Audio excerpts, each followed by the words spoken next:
et voir comment vous pouvez améliorer, puisque la sécurité d'un jour, c'est pas la sécurité de toujours. Hein. Aujourd'hui, l'informatique et la digitalisation, elle est partout.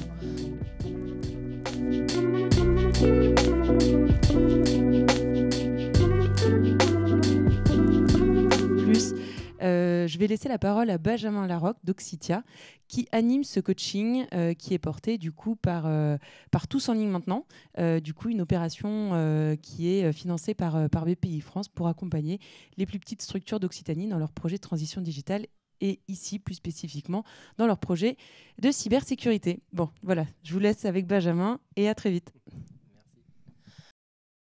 Donc, bienvenue à tous, toutes les personnes qui sont à distance. Donc, vous devez voir les slides.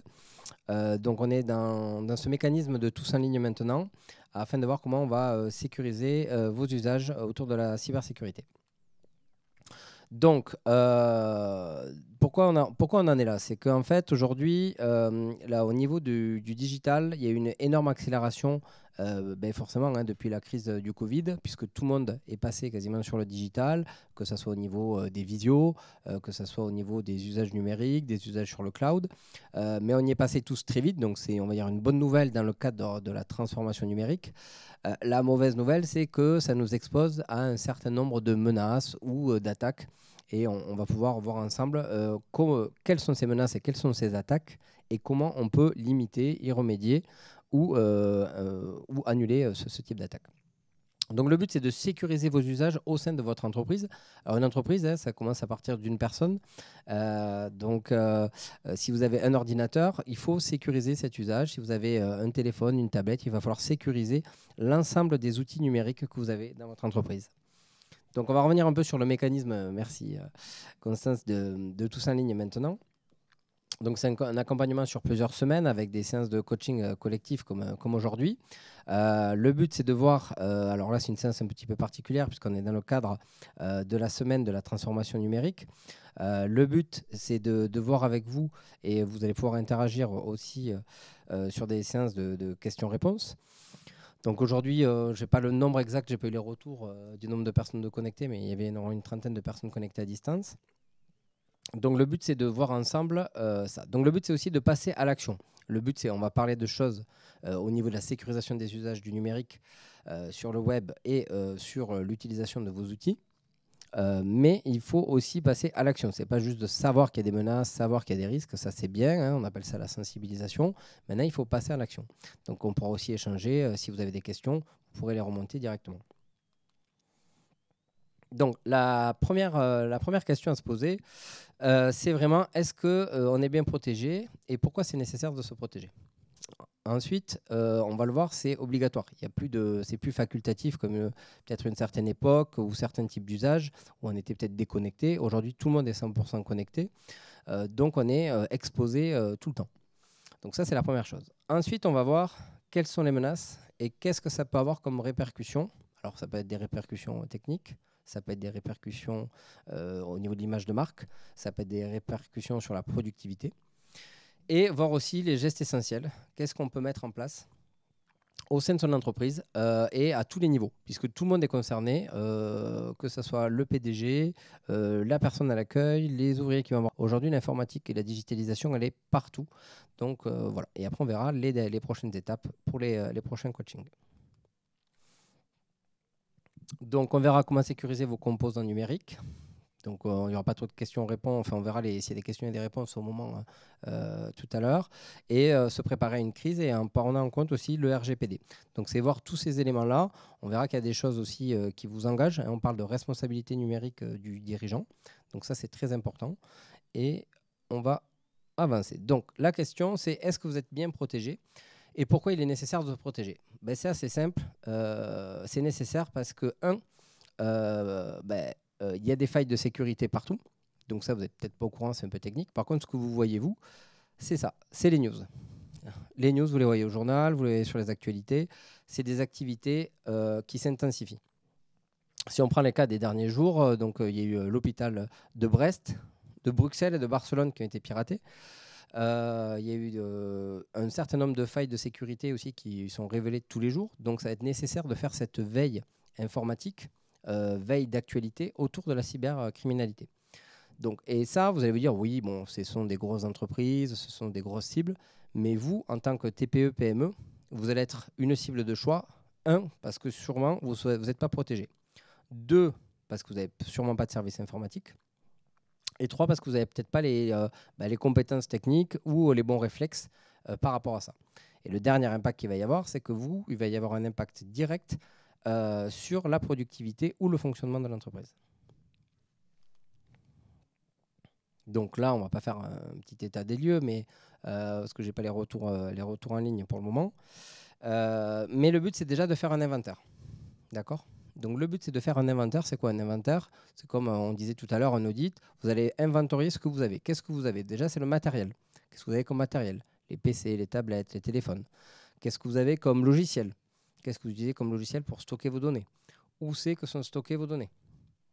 Donc il va falloir répertorier tout ça pour faire cet inventaire, pour avoir tous ces éléments. Parce que sinon, c'est partir à l'aveugle et on ne va pas savoir ce qu'il va falloir vraiment protéger et au niveau du patrimoine de l'entreprise. Ensuite, il va falloir, aujourd'hui, on est multicanal. Donc oui, vous allez avoir un site internet, vous allez avoir une messagerie, il faut avoir des données un petit peu partout. Donc il va falloir répertorier l'ensemble des usages numériques de l'entreprise.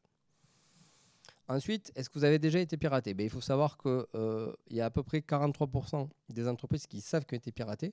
Les autres ne le savent pas forcément. Donc, mais on va dire que 100% des personnes aujourd'hui sont confrontées à un piratage. Puisque vous recevez des textos, des messages, des emails, ce qu'on verra tout à l'heure dans les menaces, ce qu'on appelle le phishing, qui sont souvent les premières portes d'entrée pour aller diffuser un virus ou récupérer de vos données ou voler vos données. Après, il faut se poser la question de qu'est-ce que vous avez déjà pu mettre en place. Il ne faut pas avoir honte de dire à ce jour, j'ai rien mis en place ou j'utilise par défaut mon ordinateur, mon téléphone, ma tablette. Parce qu'il y a aujourd'hui des outils qui sont accessibles, à la fois financièrement et techniquement, et qu'on peut déployer dans une petite entreprise et qui ont la puissance aujourd'hui de ce qu'on pouvait proposer dans les grands groupes informatiques. Donc, il faut vraiment se poser la question et être honnête avec soi-même sur ce qu'on fait, sur ce qu'on ne fait pas, puisque les répercussions elles seront d'autant plus grandes. Donc, posez-vous ces questions. Déjà, il faut bien savoir ce que vous avez pour bien pouvoir répertorier qu'est-ce que vous avez à protéger. On va parler de protection du patrimoine digital. Si vous avez déjà été piraté, la réactivité et d'avoir les informations, ça permettra de faire, on verra les déclarations qu'il y a à faire dans le cadre de piratage. Et voir comment vous pouvez améliorer, puisque la sécurité d'un jour, ce n'est pas la sécurité de toujours. Hein. Donc les failles, c'est tous les jours, les cyberattaques, elles sont différentes. Donc il faut évoluer de manière récurrente sur ce sujet. Donc les menaces et les impacts. Donc les menaces, ce matin, pour ceux qui étaient là, on a parlé d'un certain nombre de menaces. On va les repasser pour voir les grandes menaces actuelles et qui évoluent tous les jours. D'accord ? Donc, sur les menaces et les impacts. Donc, les différents types de menaces. Alors, vous avez dû entendre parler de ransomware en anglais, rançongiciel. Donc, ça apparaît, c'est des logiciels qui vont crypter les données de votre ordinateur ou de vos outils et qui vont vous demander une rançon. Donc, le but recherché, c'est d'extorquer déjà de l'argent, puisqu'il y a une demande de rançon. Et généralement, une fois que vous avez payé, si vous payez la rançon, c'est ce qu'il ne faut pas faire, mais si vous payez la rançon, les données, elles ont déjà été au contact des pirates. Donc ils ont déjà les données, donc payer la rançon ne vous protège pas à une diffusion de ces données ou à une redemande d'argent, puisqu'ils ont vu que vous étiez susceptible à payer. Donc voilà. Donc là, n'hésitez pas à réagir très vite et on verra aussi les mécanismes pour se protéger de ce type d'attaque et à le déclarer. Déclarer au niveau de la CNIL, le déclarer au niveau de la gendarmerie et le déclarer si vous avez aussi une cyberassurance qui vous protège. Le deuxième type de menace, c'est le piratage des comptes en ligne. Donc assez classique, c'est de prendre un usage frauduleux de vos comptes. Alors les comptes en ligne, ça peut être le meilleur compte en ligne à pirater, c'est l'email, puisqu'on va récupérer beaucoup d'informations et c'est un peu le portail d'entrée de l'ensemble des informations. Alors elles peuvent être personnelles ou liées à l'entreprise. Et c'est d'utiliser ensuite ces informations pour pirater peut-être encore d'autres comptes en ligne ou d'utiliser des outils que vous avez sur Internet ou sur le cloud. Donc ça, souvent, ça va arriver justement, ce piratage de comptes en ligne, par ce qu'on appelle le hameçonnage et le phishing. Donc là, c'est ce que vous recevez, c'est ces messages qui peuvent ressembler à des messages institutionnels. Récemment, il y a des messages sur les PV au niveau de l'entaille, si vous recevez en ce moment des textos. Donc c'est surtout ne pas cliquer. Si vous allez recevoir un PV, vous allez recevoir de toute façon le papier par la poste. Si on doit vous contacter, votre banque, généralement, le fera par son outil, par son site officiel ou sa messagerie sécurisée. Donc moi, je vous invite sur tout ce qui est phishing, hameçonnage. En cas de doute, ne cliquez pas, n'ouvrez pas et allez directement sur les sites impôts.gouv.fr, sur les sites officiels de votre banque. Ça vous évitera d'avoir ces problèmes-là. Après, il y a des menaces au niveau de l'hameçonnage et phishing qui sont un peu plus poussées, c'est-à-dire qu'ils vont utiliser les comptes d'une personne que vous connaissez, d'un tiers, et qui peut vous demander quelque chose. Voilà. Donc là, vérifiez l'information au préalable auprès de ce tiers, si c'est vraiment lui qui vous a envoyé le mail.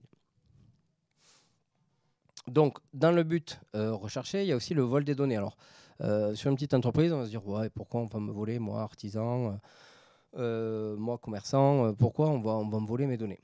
Alors, on va voler les données, sûrement, pour les revendre à des concurrents, pour détruire, avoir un pouvoir de nuisance. Donc, il y a aussi une guerre économique par rapport à ça. Et une fois que ces données sont volées, vous vous doutez bien qu'elles ne sont pas revendues qu'une seule fois.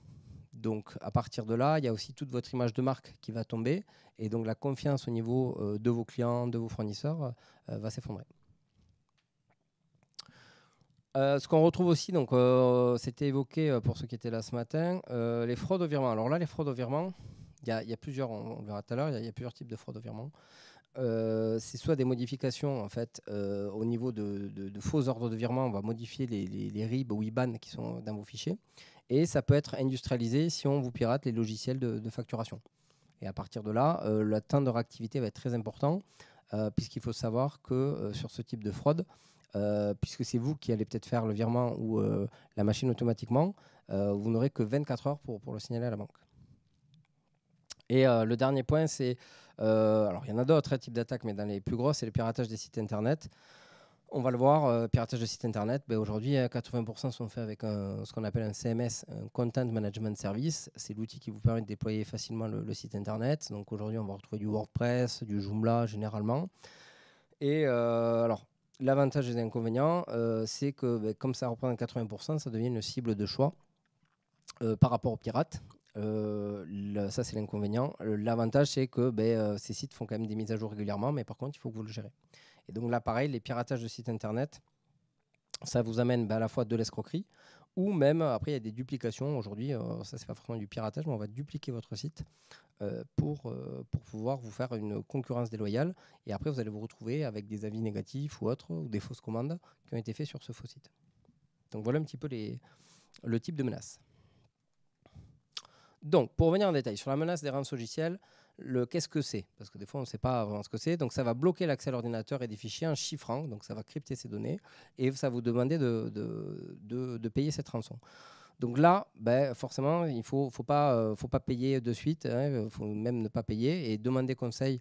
Donc là, vous connectez sur cybermalveillance.gouv.fr, vous vous connectez sur Cyberrock pour faire une demande pour qu'on puisse vous aider dans la démarche.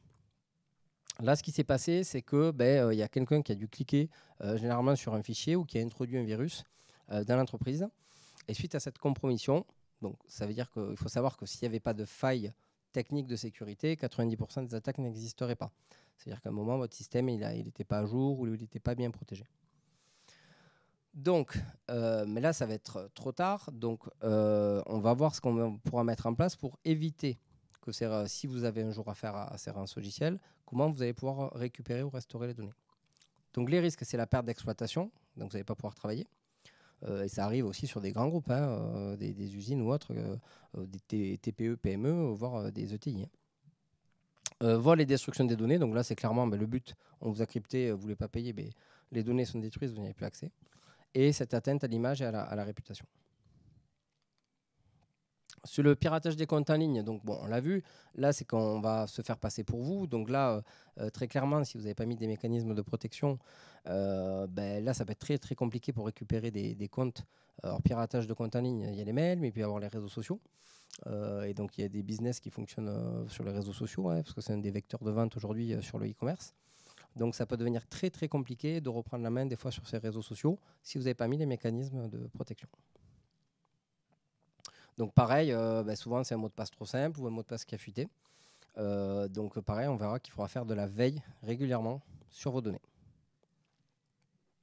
Donc le problème, c'est qu'après, une fois qu'il y a ce vol de données, on va usurper, on va dupliquer des comptes, on va faire des escroqueries. Et après, si on a récupéré votre mail et que vous avez déjà envoyé des coordonnées bancaires, des pièces d'identité ou autres, ça va faciliter forcément la vie des pirates par rapport à ça. Alors, attends, je vais boire un petit... Excusez-moi.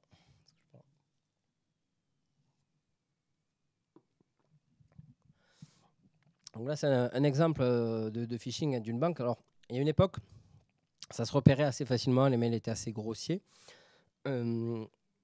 Aujourd'hui, ça devient même compliqué, je vais vous dire, même pour nous qui travaillons dans le secteur, parce que voilà, les mails sont plutôt bien faits, ils recopient les chartes graphiques, les logos, ils arrivent à se faire passer au niveau des mails. Alors, il y a certains mécanismes pour vérifier, mais le but, c'est de vous tromper, de vous mettre dans une situation d'urgence pour vous inciter à ouvrir ce mail et ouvrir les pièces jointes associées. Donc, le problème, c'est que là, aujourd'hui, il y a le vecteur mail, il y a les SMS, mais il y a aussi maintenant, via appel téléphonique, ils vont se faire passer pour votre banque, pour un service client. Et aujourd'hui, ça peut aller très loin, même avec ce qu'on appelle les techniques on appelle ça le deep voicing, qui se fait passer pour la voix de quelqu'un que vous connaissez. Donc ça commence à devenir un petit peu compliqué à détecter. Donc j'ai envie de vous dire, tout ce qui est notification, message ou autre, vous ne les tenez pas compte, vous les mettez dans les spams, vous les supprimez et vous les signalez. N'hésitez pas à signaler notamment tout ce qui est texto. Vous avez des numéros pour signaler ça et éviter de recevoir, et puis aussi arrêter. Alors ils arrivent toujours à recréer des numéros ou autre, mais limiter l'impact de ces menaces. Donc ouvrir un message, ça n'a pas forcément d'impact. Oui et non. Alors, ça n'a pas forcément d'impact, c'est surtout quand vous allez ouvrir la pièce jointe. Mais aujourd'hui, il y a des scripts un petit peu plus malveillants, même à l'ouverture d'email, où vous pouvez avoir des problématiques. Donc pareil, si vous voyez un mail, vous allez regarder l'entête du message. N'oubliez pas à regarder au niveau du 2. Alors vous voyez peut-être pas... J'ai pas la souris. Donc au niveau du destinataire, regardez si bien après le arrobase, c'est bien la banque. Donc là, par exemple, c'est une banque, la banque postale. Si c'est arrobase la banque postale, là, on voit que c'est clairement pas le cas. Et même en cas de doute, vous l'ouvrez pas, vous supprimez le mail et vous allez directement sur le site avec les mécanismes d'authentification que vous utilisez sur votre application ou sur votre site. Donc les petits éléments, pour donner les petits trucs astuces, c'est de voir l'objet. Au niveau de l'email, le arrobase, forcément, dès qu'il y a des fautes ou des choses comme ça, dites-vous bien que forcément, il y a un souci. Sur les liens, moi, je vous dirais pareil, ne cliquez pas sur les liens qui viennent d'un mail. Allez directement à la source sur les sites correspondants et allez télécharger s'il y a des pièces jointes sur le site officiel. Forcément, ces messages, ils vont vous stresser, ils vont vous dire, voilà, il y a un délai. C'est l'objectif de vous faire réagir rapidement. Et souvent, on se dit mince, on ne le sent pas, et puis on a cliqué, et c'est là où c'est trop tard. Donc, justement, évitez ça. En cas de doute, attendez, contactez votre société, contactez l'expéditeur et allez sur les sites officiels. Mais vraiment, n'allez pas vite, même si aujourd'hui, on reçoit ces mails directement sur les téléphones, on a une notification en temps réel. Donc, c'est vrai qu'on a tendance à assez vite ouvrir les messages. Là, sur tout ce qui est mail, évitez vraiment de faire ça. Donc, vous pouvez retrouver sur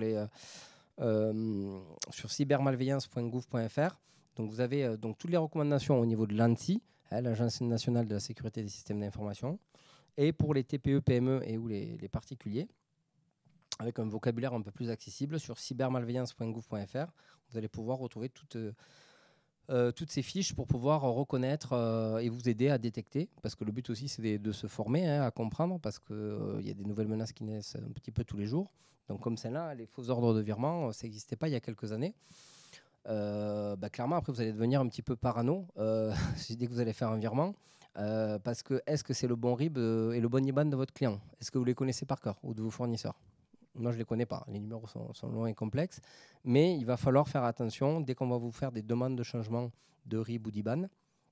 Vérifiez qui vous a envoyé ça et vérifiez auprès du service comptable ou facturation de l'entreprise ou fournisseur si la demande a vraiment été faite par eux. Parce que là, c'est assez compliqué. Sur ce mode-là, il n'y a pas vraiment de technique. c'est qu'en fait, vous allez saisir le nouveau RIB ou IBAN, et à partir de là, c'est vous-même qui déclenchez le virement. Donc là, pour la banque, il n'y a pas de piratage. C'est vous qui avez saisi. J'ai un cas juste sur ça. C'est une cliente qui appelle, elle a demandé à son collaborateur de faire un virement de 7 500 € de mémoire pour un fournisseur. Elle veut le régler rapidement, virement instantané maintenant, ouais, donc en quelques secondes, le virement est fait. Et le collaborateur fait le virement.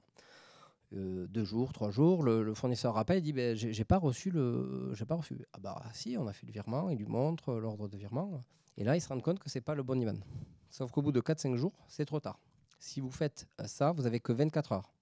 Donc, un petit conseil, vérifiez quand vous faites les virements, les premiers chiffres ou les derniers chiffres de l'IBAN. Vérifiez s'il y a un changement d'IBAN auprès du service facturation ou auprès du service comptabilité d'entreprise que c'est bel et bien vrai. Surtout qu'aujourd'hui, ils vont vous envoyer des faux RIB ou IBAN avec la banque qui vont ressembler vraiment de la même façon. Alors après, si c'est des RIB ou des IBAN vers des pays étrangers, vous vous doutez bien là qui va être faux. Mais vérifiez vraiment tout ça. Donc là, clairement, c'est des pertes financières et elles ne sont pas recouvrables en plus par les cyberassurances.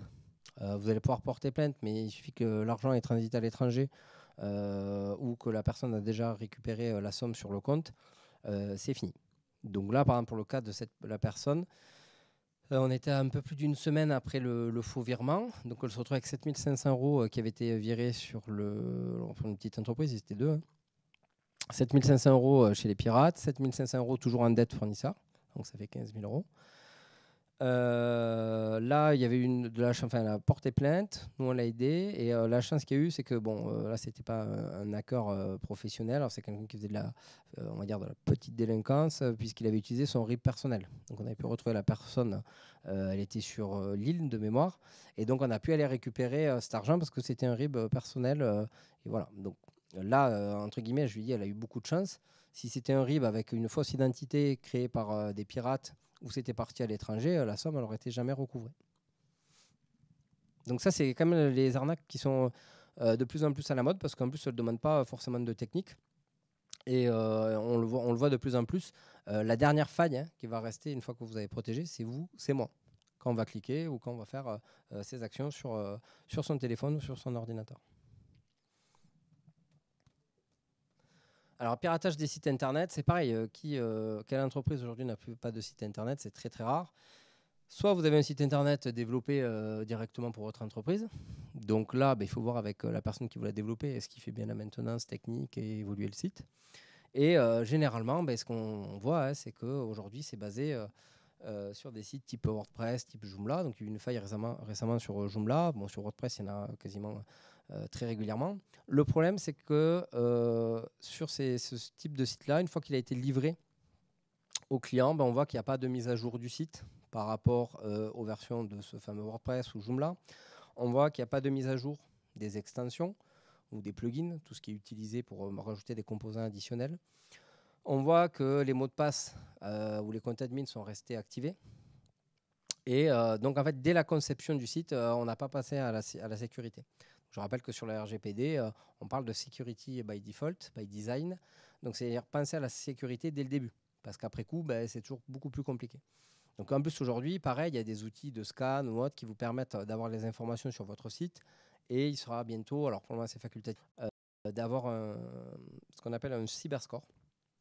C'est un petit peu comme le Nutri-Score A, B, C, D, E, sur lequel vous allez devoir afficher la cybersécurité de votre site. Donc, pour le moment, c'est encore à titre informatif, mais ça va arriver de manière obligatoire dans les prochaines années. Donc là, le problème, si vous êtes un site d'e-commerce, vous allez avoir directement des pertes financières.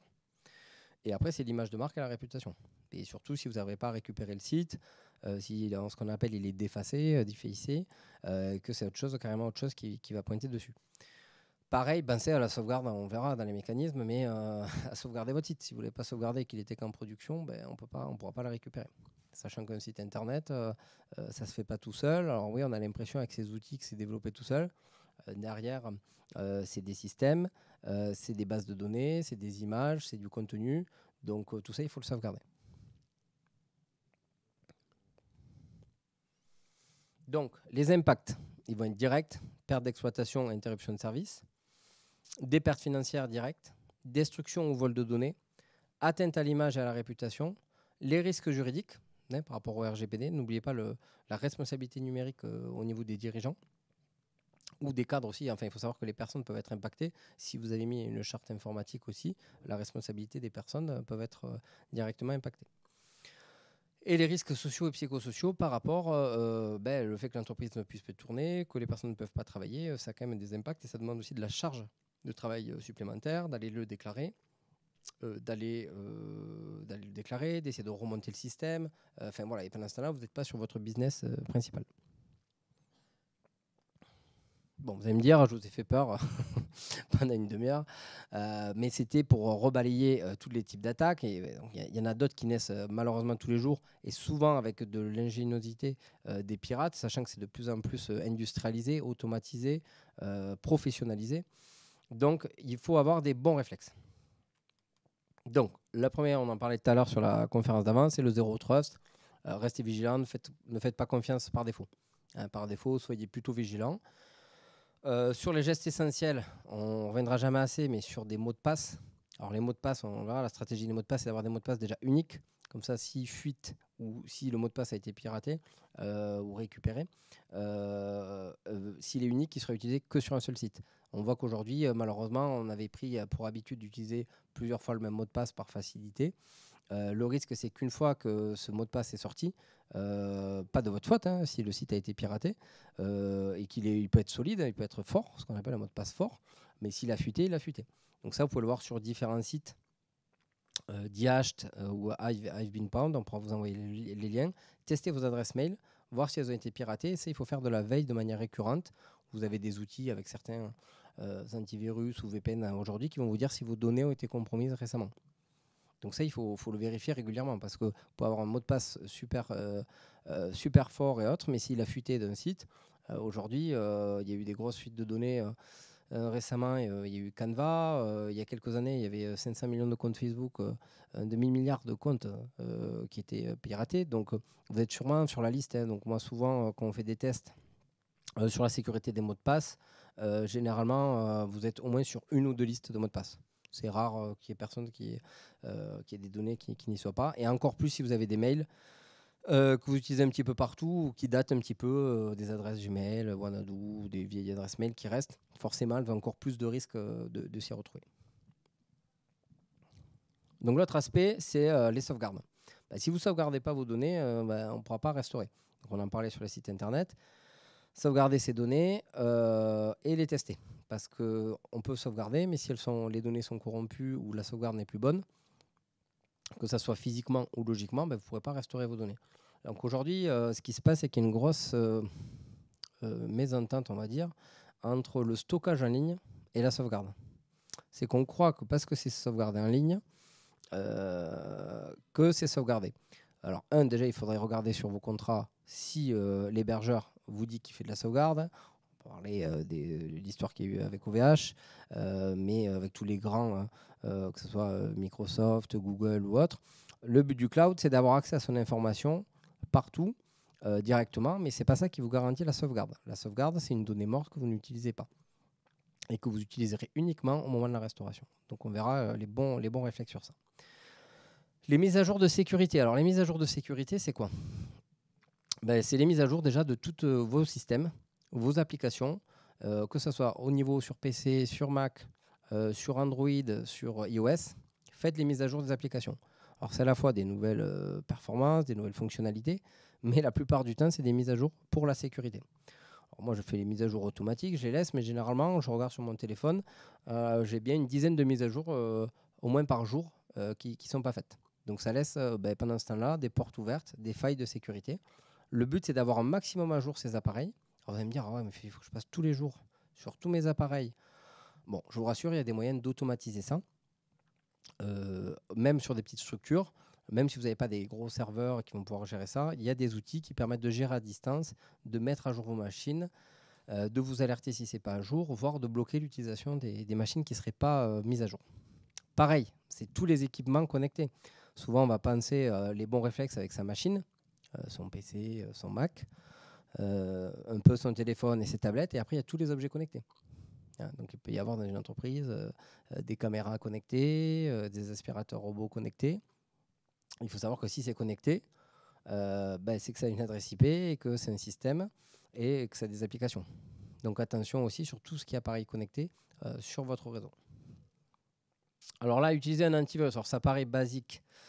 Alors antivirus, c'est le terme que je vais utiliser aujourd'hui, mais aujourd'hui il y a des outils plus puissants qui font plus que antivirus au sens propre du terme, qui vont faire de la multiple cyberprotection de manière globale. Donc on a antivirus, firewall, il y a des termes qui s'appellent endpoint detection. C'est des outils qui vont vous protéger de manière globale sur du phishing, le spam, les virus, les ransomware, les malwares, donc un petit peu toutes les gammes d'attaques. Et ça, oui, il faut en utiliser quel que soit l'environnement de travail que vous utilisez. Il n'y a pas d'exception, quel que soit le système d'exploitation. Moi, je vois trop souvent des personnes qui, parce qu'ils pensent qu'ils sont sur Mac ou autre, il y a moins de risques. À une époque, il y avait un peu moins de risques parce que le volume de Mac était limité. Aujourd'hui, ça augmente aussi, donc ça devient une source pour les pirates. Donc, il faut utiliser tous les outils et vérifier à la fois qu'il est à jour et qu'il fonctionne bien. Donc, sur les mots de passe. Donc, les mots de passe, clairement, on parlait d'accès aux données. Les accès aux données, aujourd'hui, elles se font majoritairement avec un identifiant utilisateur et avec le couple mot de passe. Aujourd'hui, clairement, la règle principale, c'est mot de passe unique. Deuxièmement, c'est d'avoir un mot de passe long et complexe, donc il va répondre en fonction des sites qui vont vous le demander. Aujourd'hui, on considère qu'il faut au moins 12 caractères, avec des caractères un peu spécifiques. Et n'y mettez pas des choses qui peuvent être faciles à deviner ou qu'on peut trouver par rapport à votre nom, prénom, date de naissance, des éléments, si c'est à votre bureau sur lequel on peut retrouver les éléments. Et là, vous allez me dire, mais il y a trop de comptes, quoi. Il y a trop de comptes, et en plus, il faut faire, vous me dites 12 caractères à chaque fois, différents, c'est impossible à gérer. Donc, dans ces cas-là, utilisez ce qu'on appelle des gestionnaires de mots de passe. Il y en a plusieurs, on va en voir certains, pour gérer ça. Alors, même le gestionnaire de mots de passe, vous allez me dire, ah oui, mais il y en a qui ont été piratés récemment, on a entendu du cas de LastPass qui passe, oui. Mais l'avantage, c'est que généralement, ce qui va être piraté, c'est le coffre-fort, mais le coffre-fort, lui, est chiffré et numérisé. Donc, c'est comme si vous piquez un coffre-fort, vous n'avez pas la clé. Ce sera quand même très difficile à ouvrir. Et en plus, ça vous permettra, le gestionnaire de mot de passe, de changer automatiquement tous les mots de passe d'un coup. Vous pourrez changer plus facilement les mots de passe. Alors que sinon, vous allez devoir aller compte par compte changer les mots de passe. Et de plus, si vous avez une compromission qui a été remontée, comme je vous l'ai dit tout à l'heure, s'il y a une compromission qui est remontée, vous allez pouvoir l'identifier, changer. Voilà. Pour moi, le meilleur mot de passe, c'est le mot de passe que vous ne connaissez pas, celui qui a été généré par le gestionnaire, mot de passe aléatoire. Et comme ça vous évite de gérer ça.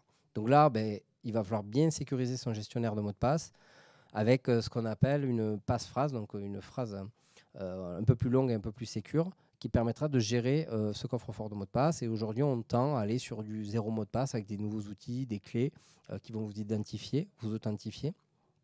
Et on verra que ce qui est important, c'est d'activer surtout tout ce qui est double facteur ou multifacteur. Donc double facteur, c'est quoi? C'est qu'en plus de cette couple identifié en mot de passe, vous allez recevoir soit un mot de passe qui va être généré aléatoirement, soit un mot de passe unique qui va vous être envoyé pour pouvoir vous connecter, ou vous pouvez avoir un niveau supplémentaire d'authentification que c'est bien vous ou que c'est une machine qui est autorisée à accéder. Donc on peut aller jusqu'à plusieurs facteurs. Alors forcément, vous allez dire, ah oui, mais là ça commence à faire, déjà j'ai les mots de passe, et après il faut ressaisir un code. Ouais, mais c'est un petit peu la porte pour éviter que on vous pirate très facilement le compte. Et une fois qu'ils ont changé le compte et le mot de passe, ça devient très compliqué à récupérer. Pareil, si vous avez un cas de doute, vous changez le mot de passe. Vous générez un nouveau mot de passe qui n'est pas utilisé sur un autre site. Il faut pas voilà. Après, le changer trop souvent, on voit que dans les pratiques, changer trop souvent de mot de passe, ça n'amène pas de la qualité. Hein. C'est-à-dire qu'on va mettre un mot de passe 2023, 2024, on va augmenter cette partie-là, mais on n'augmente pas en fait la force du mot de passe. Donc, ça n'a pas forcément d'intérêt de les changer de manière trop régulière. Donc, pareil, vous avez les bonnes pratiques sur cybermalveillance à ce niveau-là. Donc, voilà. Est-ce que vous avez posé la question? Est-ce que j'ai un gestionnaire de mot de passe? Bon, alors qu'est-ce que c'est? On va en voir certains. Et lequel vous avez choisi? Donc il y en a deux aujourd'hui qui sont certifiés par l'ANSSI, LogPass et KeePass. Il y en a un autre UpSign-On perso qui est gratuit, qui est français. donc qui permet de gérer vos mots de passe. Donc là, il va falloir installer et oui, il va falloir migrer vos données. Parce que ce qui va se passer, c'est que souvent, vous allez dire « Ah, mais moi, j'utilise le gestionnaire de mots de passe de mon navigateur. » Firefox, Chrome, Safari, pour les plus connus, ou Edge. Mais ça, c'est pas bien parce qu'en fait, vous allez tout mettre dans le même panier. Donc, essayez d'avoir un outil tiers pour gérer vos mots de passe plutôt que ce qui vous est proposé, soit par les grands groupes de la mobilité, hein, donc chez Android ou iOS, ni par le navigateur. Essayez au maximum d'avoir un outil tiers indépendant. Donc ça va vous demander un petit effort sur une semaine ou deux, mais une fois que vous allez migrer vos données, vous allez prendre l'habitude et l'outil remplira, une fois que vous aurez saisi la passe-phrase, automatiquement les données les complétions, et après il ne vous restera plus qu'à saisir la double authentification.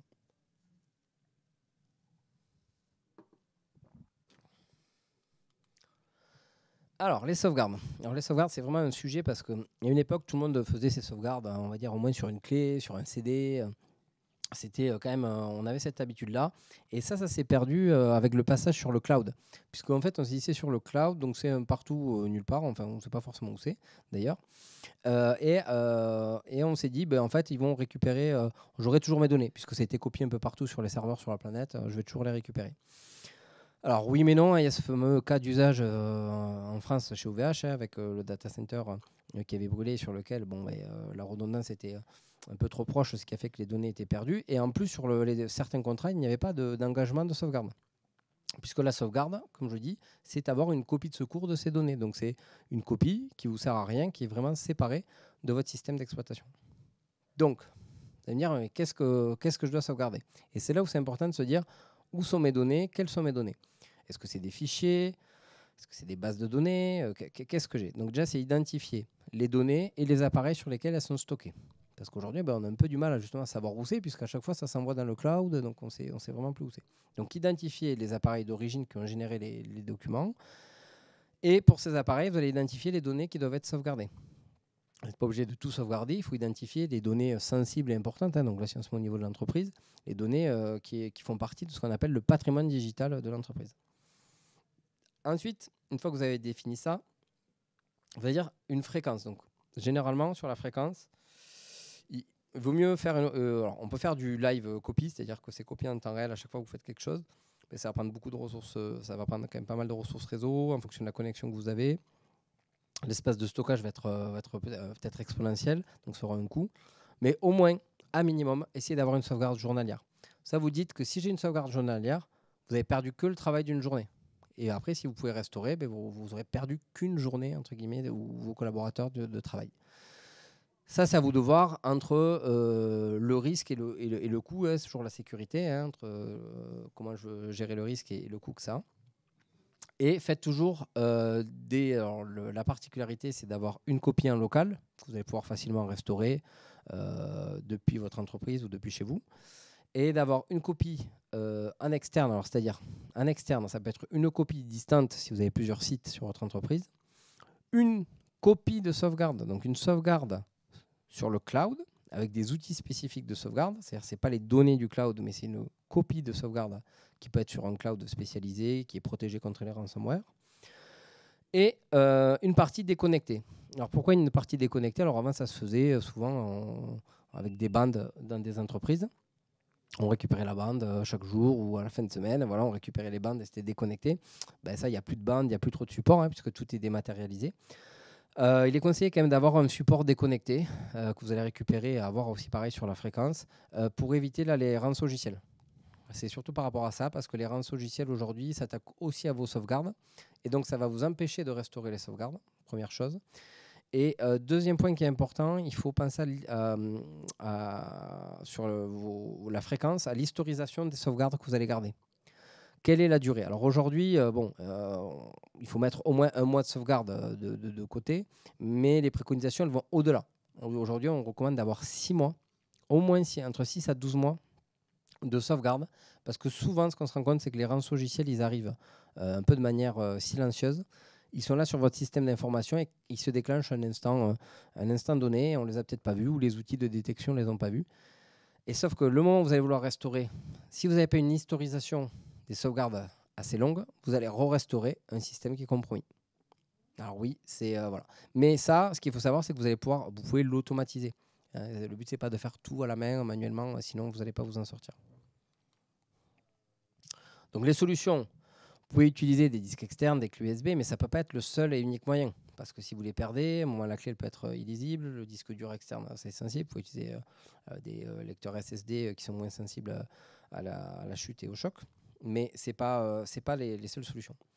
Des solutions de cloud pour sauvegarder vos données. Donc pas dupliquer vos données de manière active, parce qu'on peut synchroniser ces données avec Google Drive, avec OneDrive, avec Dropbox. Par exemple, donc là oui, vous allez peut-être dupliquer vos données, mais elles restent toujours actives. Je vous rappelle, la sauvegarde, c'est une donnée copiée qu'on ne touche pas. Sur les petites entreprises, ce qui est intéressant, c'est que vous pouvez mettre aussi des petites solutions de réseau. Déjà pour centraliser vos données, plutôt qu'elles soient sur chaque ordinateur de l'entreprise.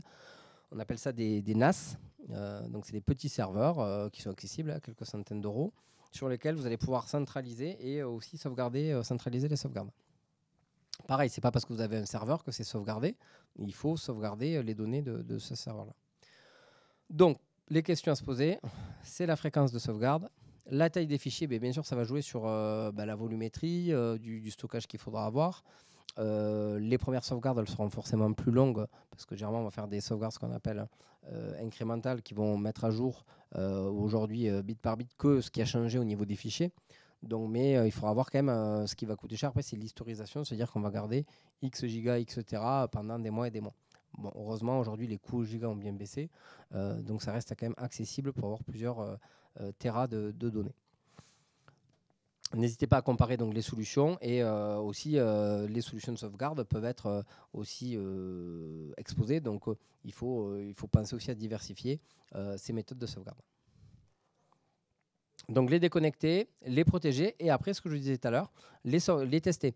Parce qu'en fait, vous pouvez penser que les sauvegardes, elles sont OK. Là, j'ai encore un cas où une personne avait ses sauvegardes sur un disque USB. Et le disque USB ne marche plus parce que le connecteur ne marche plus, parce que le disque dur est mort. Au bout de 5-7 ans, il faut savoir qu'un disque dur, c'est mécanique, ça commence à s'abîmer. Donc, il faut penser à les tester pour soit remplacer les supports parce qu'ils sont obsolètes ou parce qu'il y a un risque de défaillance. Et pareil, sauvegarder aussi les logiciels qui ont permis de créer ces données. Parce qu'en fait, si c'est des logiciels qui ont évolué, dans le temps, peut-être vous ne retrouverez pas les anciennes versions. Donc il peut y avoir aussi ce problème, on parle des data, mais des fois il y a des logiciels qui nécessitent d'avoir la bonne version, et puis il suffit qu'un éditeur n'existe plus ou autre, vous ne pouvez plus rouvrir les fichiers parce que le format n'est plus compatible. Donc voilà. Donc un des autres piliers, on a parlé des mots de passe, on a parlé des sauvegardes, c'est les mises à jour. Donc les mises à jour, ça veut dire quoi? Mise à jour de vos matériels. Chaque matériel va avoir un code de source intégré, ça s'appelle un firmware. Mettre à jour son matériel. Mettre à jour ses logiciels. C'est quoi ces logiciels? Ces systèmes d'exploitation, Windows, macOS, sur mobile, iOS, Android. Faites et forcez les mises à jour. Mettez à jour vos applications et vos logiciels. Donc ça, il faut le faire parce que là, vous allez couvrir les failles connues. Donc en fait, il ne restera que ce qu'on appelle les failles 0D. C'est les failles qui ne sont pas couvertes à ce jour ou qui n'ont pas été découvertes, ou en tout cas qui n'a pas de patch pour les corriger. Et donc ça, il faut le faire. Donc pareil, attention, les pirates, ils sont malins, ils ont fait aussi des faux sites de mise à jour et tout. Donc allez sur les sites officiels, automatisez. Donc essayez au maximum d'automatiser les installations. Et c'est pas parce que c'est automatique qu'il ne faut pas vérifier. Pareil, c'est comme les sauvegardes, il faut vérifier que ça c'est bien fait, qu'il ne faille pas redémarrer l'ordinateur, que des fois il y a une ou deux sauvegardes qui n'est pas passée. Donc vérifiez à la fois à tous les niveaux, du système, des applications, du matériel et de tous les objets qui sont connectés sur le réseau de l'entreprise. Chaque élément qui est connecté peut être une porte d'entrée. Donc le but c'est de planifier ces mises à jour, vous essayez de les faire aussi. Vous allez dire oui, je ne vais pas attendre toute la journée que ça redémarre, que ça se mette à jour, c'est en fonction de votre connexion. Planifiez-les entre midi et 2, le soir, pour que ça ne vous dérange pas sur la période d'exploitation. Avant de faire les mises à jour, il faut aussi faire des sauvegardes parce qu'il peut arriver que certaines mises à jour fassent planter les systèmes ou fassent planter les logiciels parce qu'elles sont sorties trop vite ou elles n'ont pas été testées. Alors, moi, je vous dirais, si on se met que côté cyber, faites plutôt les mises à jour, mais pensez à avoir soit ce qu'on appelle des points de restauration sous Windows qui permettent de revenir à un état antérieur ou d'avoir des sauvegardes avant de grosses mises à jour système. Donc pareil, sur ces mises à jour, il y a des outils. Alors aujourd'hui, ça s'appelle le RMM, Remote Monitoring and Management, avec ce qu'on appelle du patch management. Ça va vous automatiser les mises à jour de votre système et de vos applications sur l'ensemble du parc. Voilà. Donc même si vous avez 2 machines, un serveur, vous allez pouvoir automatiser les mises à jour de ce parc, comme une grosse entreprise qui gérerait avec un serveur de mise à jour l'ensemble des centaines ou milliers d'appareils connectés. Donc ça, aujourd'hui, c'est utilisable pour les TPE, PME.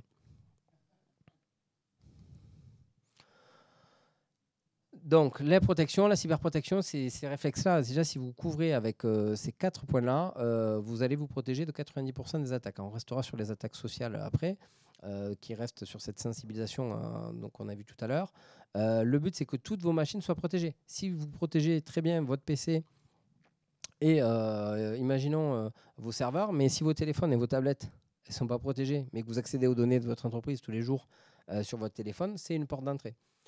Donc, pensez aussi à protéger vos machines, toutes les machines qui vont se connecter sur le réseau. Et pareil, chaque machine doit être mise à jour.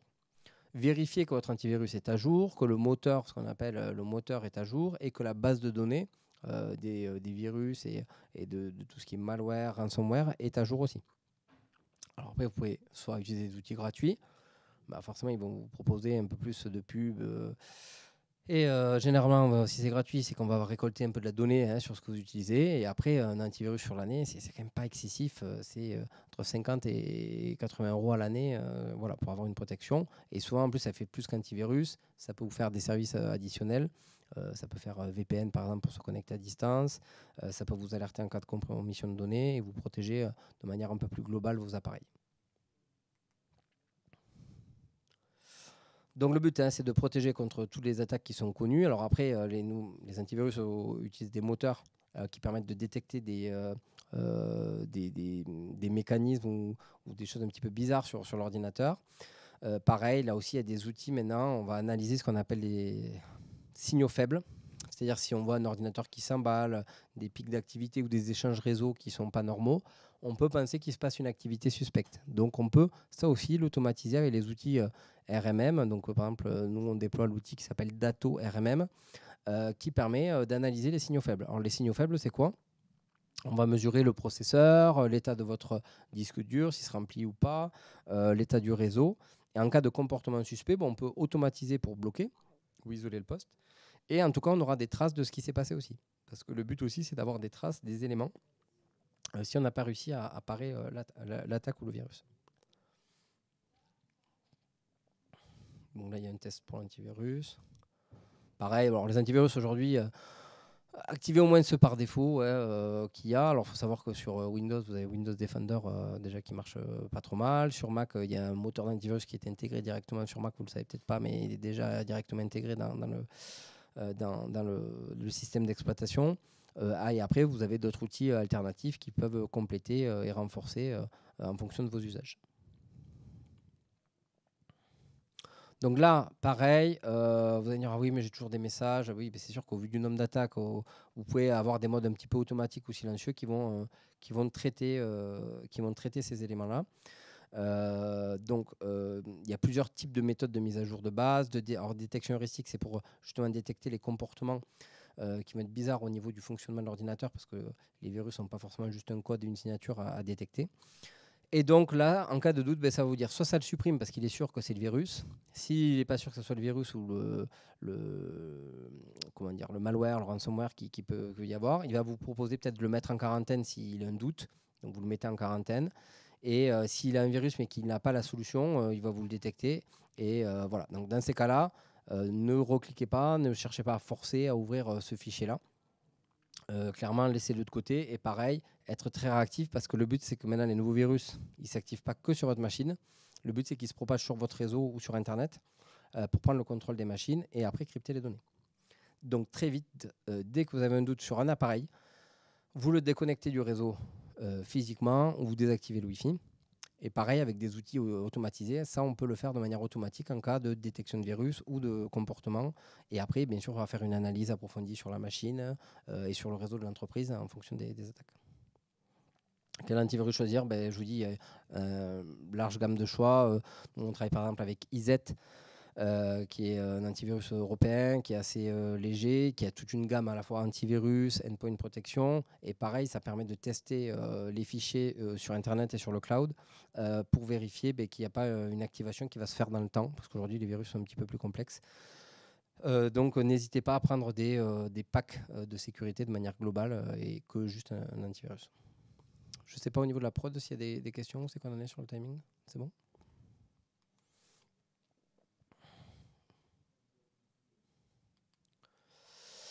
Hop.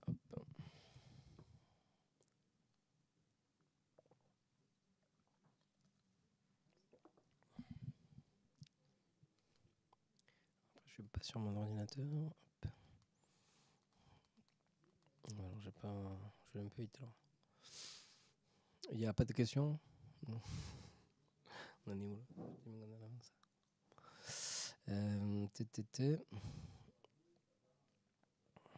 Le problème c'est que je suis pas sur mon ordinateur, j'aurais voulu vous montrer quelque chose.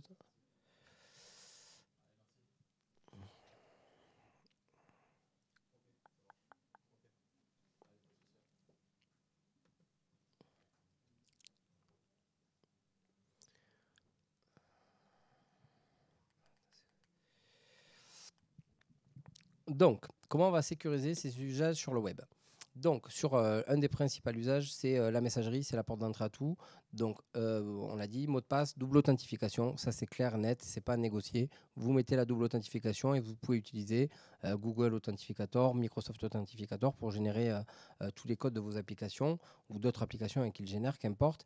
Activez la double authentification. Nous, on a encore des appels de personnes qui se font pirater leur compte, s'affûter et compte réseau de messagerie ou autre, et ça devient très compliqué à récupérer. Surtout si les personnes commencent à changer à la fois le mot de passe d'origine et d'activer la double authentification sur les nouveaux appareils.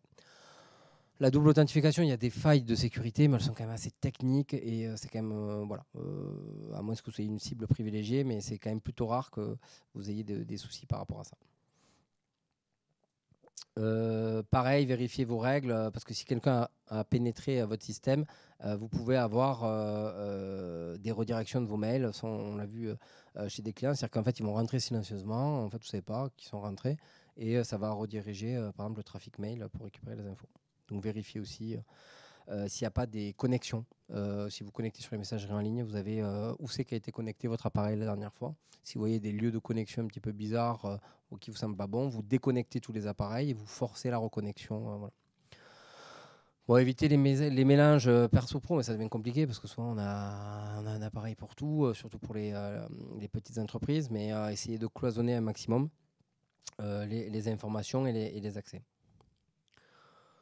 Donc sur les réseaux, pareil, aujourd'hui les réseaux sociaux, c'est pas juste, c'est peut être une vraie porte d'entrée pour certaines vitrines. Je pense par exemple aux restaurants, aux hôtels, à tout ce qui est événementiel.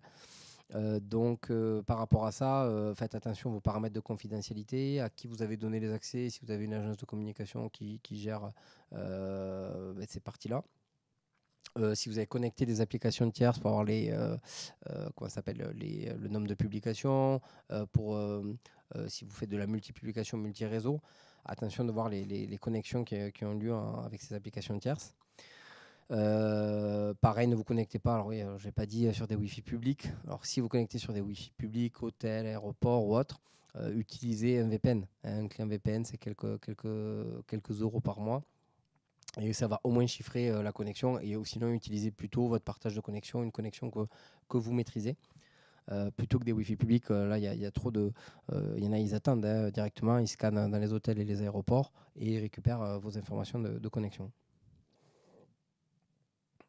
Pareil, les connexions à vos comptes, vérifiez si elles ont eu lieu sur des heures sur lesquelles vous connectez ou pas. Le moindre doute, vous changez le compte, changez les mots de passe. Voilà. Sur la messagerie, alors la messagerie, bon, je vais le passer un peu. Le serveur de messagerie, c'est assez rare que vous pouvez avoir un serveur de messagerie chez vous. Généralement, vous allez l'externaliser. La plupart du temps, c'est externalisé avec les services que vous propose.